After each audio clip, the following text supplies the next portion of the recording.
जय श्री जगन्नाथ भाई मैंने सर्वप्रथम गुरुदेव गणपति और जगदम्बा को प्रणाम करी आज आम आमर आस्ट्रोलोजी सेशन को आगू बढ़ेबा आस्ट्रोलोजी सेशन क्रम आम सर्वप्रथमे जानी रखिबा जे आमे तृतीय भावस्थ राशि मानकर फल विषय कथा माने ऑलरेडी डिस्कशन कर देथिले मानसगरी पद्धति मानसगरी पद्धति एक पुरातन पद्धति जो पूर्वतन आचार्य माने विभिन्न प्रकार राशि माने ଯେତେବେଳେ ବିଭିନ୍ନ ଭାବକୁ ଭୁଲ କରନ୍ତି ସେତେବେଳେ କିଭଳି ଭାବରେ ତାର ରେଜଲ୍ଟ ପ୍ରତିପାଦନ କରନ୍ତି ସେଇ ବିଷୟରେ ଡିଟେଲି ଭାବରେ କୁହାଯାଇଛି ଏବଂ ସେଇ କାରଣ ଯୋଗୁ ସେ ରାଶିର ଫଳ କଣ ହବ ସେ କାରକ ତତ୍ତ୍ୱ ଅନୁଯାୟୀ ସେ ବିଷୟରେ ମାନସାଗରୀ ପଦ୍ଧତିରେ ଲେଖାଯାଇଛି। ମାନସାଗରୀ ପଦ୍ଧତି ଏକ ଓଲ୍ଡ ବୁକ୍ ଯାହାର କାରକ ତତ୍ତ୍ୱ ଉପରେ ବିଶେଷ ଭାବରେ କାର୍ଯ୍ୟ କରାଯାଇଛି ମାନସାଗରୀ ପଦ୍ଧତି ଉପରେ। ତେଣୁ ସେ ମାନସାଗରୀ ପଦ୍ଧତିର ଜିନିଷ ଗୁଡାକ ଆମେ ଆମର ଆଲୋଚନା କରୁଛେ। ଏହା ନୁହଁ କି ଏଇଭଳି ଭାବରେ ହିଁ ରେଜଲ୍ଟ ହବ, କିନ୍ତୁ ମାନସଗିରି ପଦ୍ଧତି ନୈସର୍ଗିକ କୁଣ୍ଡଳୀର କାରକ ତତ୍ତ୍ୱକୁ ବହୁତ ଭଲ ଭାବରେ ଡିଫାଇନ କରିଛି। ଏମିତି କୁଣ୍ଡଳୀରେ 9ଟି ଭାବ 12ଟି ଭାବ 9ଟି ଗ୍ରହକୁ ଦେଖିକି ହିଁ କରିବାକୁ ପଡିବ ମୁଖ୍ୟତଃ। ହେଲେ ମାନସଗିରି ପଦ୍ଧତିର ଯୋଉ ସ୍ଥିର କାରକ ତତ୍ତ୍ୱର ନୈସର୍ଗିକ ଗୁଣ ଗୁଳି ଅଛି ଯାହା ଉପରେ ଆମେ ଟିକେ ଟିକେ ରିସର୍ଚ୍ଚ କରି କହୁଛୁ ସେଇ ବିଷୟରେ ଆମେ ପଢୁଛୁ। ତ ଚାଲନ୍ତୁ ସେଇ ବିଷୟରେ ଆମେ ଆଗେଇବା। ଆମେ ଆଜି ପଢିବା ଚତୁର୍ଥ ଭାବସ୍ଥ ରାଶି ମାନଙ୍କର ଫଳ।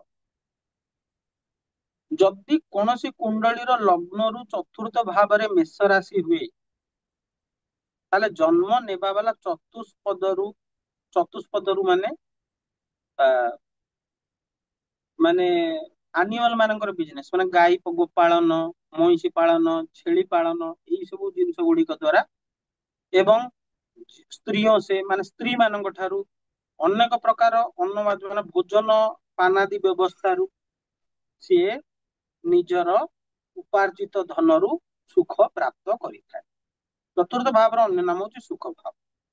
ତେଣୁ ଆମେ ଜାଣିଲେ ଯେ ଚତୁର୍ଥ ଭାବରେ ଯଦି ମେଷ ରାଶି ଥାଏ ତାହେଲେ ଜନ୍ମ ନେବା ବାଲା ଚାରି ଗୋଡିଆ ପ୍ରାଣୀଙ୍କ ଠାରୁ ସ୍ତ୍ରୀ ମାନଙ୍କ ଠାରୁ ଅନେକ ପ୍ରକାର ଅନ୍ନପାନାଦି ଭୋଗରୁ ସେ ନିଜର ଉପାର୍ଜନ ଧନରୁ ସୁଖ ପ୍ରାପ୍ତ କରିଥାଏ।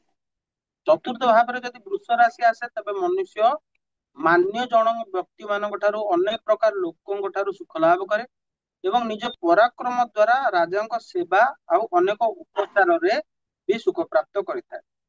ଏଇଟାକୁ ଯଦି ଆମେ ମଡର୍ନ ଡେ କଣ୍ଟେକ୍ସଟ କୁ ନବା ତାହେଲେ କଣ ନା ଅନେକ ରାଜମାନ୍ୟ ଲୋକ ମାନ୍ୟଜନ ଲୋକ ମାନେ ଇଏ ଲୋକଟା ବେସିକାଲି ଗୋଟେ ମିଡିଲ ମ୍ୟାନ ହେଇଥିବ ଯିଏ କି ବଡ ବଡ ଲୋକମାନଙ୍କର ଗୋଟେ ଗୁମାସ୍ତା ବା ପିଆଦା ଭଳିଆ କାମ କରୁଥିବ ଆଉ ନିଜର ପରାକ୍ରମ ଦ୍ଵାରା ନିଜର କୌଣସି ଗୁଡ କ୍ୱାଲିଟି ଦ୍ଵାରା ଗଭର୍ଣମେଣ୍ଟ ରୁ ଟେଣ୍ଡର ନେଇ କାମ କରିବା ବା ଗଭର୍ଣମେଣ୍ଟରେ ରହି କାମ କରିବା ସେଇ ଯୋଗୁରୁ ଯଦି ଆମେ ମଡର୍ନ ଡେ କଣ୍ଟେକ୍ସଟ କୁ ଇମ୍ପ୍ଲିଟ କରିବା।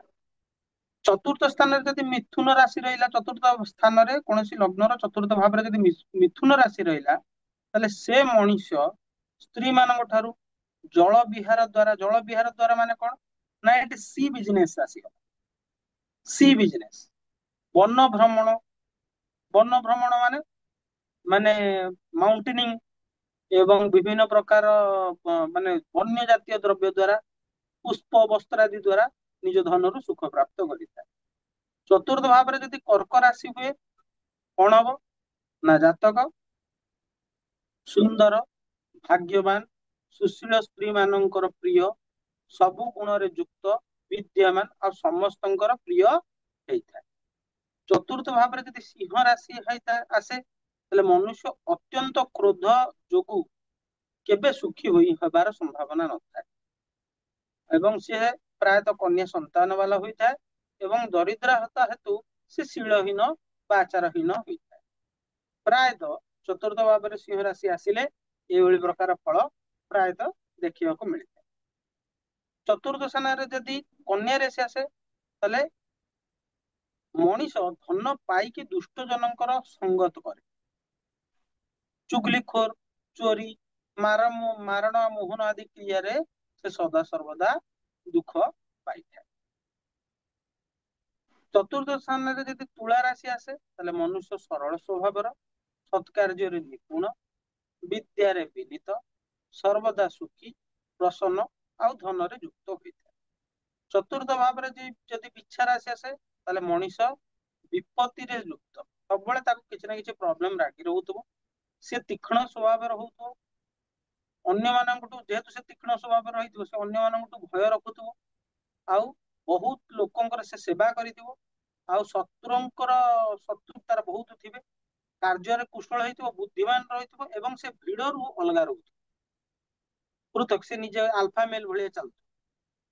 ଚତୁର୍ଥ ଭାବରେ ଯଦି ଧନୁ ରାଶି ଆସେ ତାହେଲେ ଯୁଦ୍ଧ କରିକି ଯୁଦ୍ଧ ଚିନ୍ତା କରିକି ଅନେକ ପ୍ରକାର ମାନେ ଘୋଡା ମାନଙ୍କର ସେବା କାର୍ଯ୍ୟ କରିକି ମାନେ ଏଠି କହିବାକୁ ଗଲେ ସିଏ ମାନେ ଟ୍ରାନ୍ସପୋର୍ଟ ବିଜନେସ ଦ୍ଵାରା ତାର ସୁଖକୁ ମାନେ ଟ୍ରାନ୍ସପୋର୍ଟ ଆଉ ଟ୍ରାଭେଲିଂ ବିଜନେସ ଦ୍ଵାରା ସେ ସୁଖକୁ ପ୍ରାପ୍ତ କରିପାରିବେ। ତାପରେ ଆମେ ଆସିବା ଯେ ଚତୁର୍ଥ ସ୍ଥାନରେ ଯଦି ମକର ରାଶି ରହେ କଣ ହବ ନା ଚତୁର୍ଥ ସ୍ଥାନରେ ଯଦି ମକର ରାଶି ରହେ ତାହେଲେ ମଣିଷ ସର୍ବଦା ଜଳ ବିହାର ବଗିଚା ଗାଡିଆ ପୋଖରୀ ଆଦି ସ୍ଥାନରୁ ମିତ୍ର ମାନଙ୍କର ସାଙ୍ଗରେ ଏବଂ ସୁରତ କ୍ରିୟା ମାନେ ମେଡିଟେସନ ଦ୍ଵାରା ସୁଖ ପାଇବା ବାଲା ହୁଏ। ଚତୁର୍ଥ ଭାବରେ ଯଦି କୁମ୍ଭ ରାଶି ଆସେ ତାହେଲେ କଣ ହୁଏ ନା ସେ ମନୁଷ୍ୟ ସ୍ତ୍ରୀ ମାନଙ୍କର ଆଶ୍ରୟରୁ ମିଠା ପାନ ଫଳ ଶାଗ ପତ୍ରାଦିରୁ ଉତ୍ସାହବର୍ଦ୍ଧକ ବାକ୍ୟରୁ ଆଉ ଚତୁରତାରୁ ସୁଖ ପାଇବା ବାଲା ହୋଇଥାଏ। ଚତୁର୍ଥ ଭାବରେ ଯଦି ମୀନ ରାଶି ଆସେ ତାହେଲେ ସେ ମନୁଷ୍ୟ ସଦା ସୁଖୀ ତଥା ଜଳର ଆଶ୍ରୟ ନେଇ ଦେବତାଙ୍କ କୃପାରୁ ବସ୍ତ୍ର ଆଉ ଅନେକ ପ୍ରକାର ଧନରୁ ସୁଖ ଲାଭ କରିବା ବାଲା ତା ମନ୍ଦ ଗତି ସେ ନା ଧୀରେ ଧୀରେ ଚାଲିଲା ବାଲା ହୁଏ।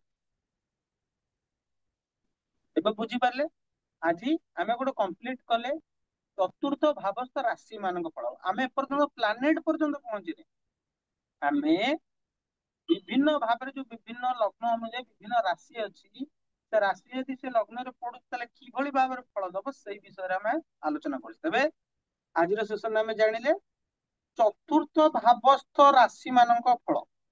ତେବେ ଆଜିର ସେସନ ପାଇଁ ଏତିକି ସମସ୍ତଙ୍କୁ ଜୟ ଶ୍ରୀ ଜଗନ୍ନାଥ।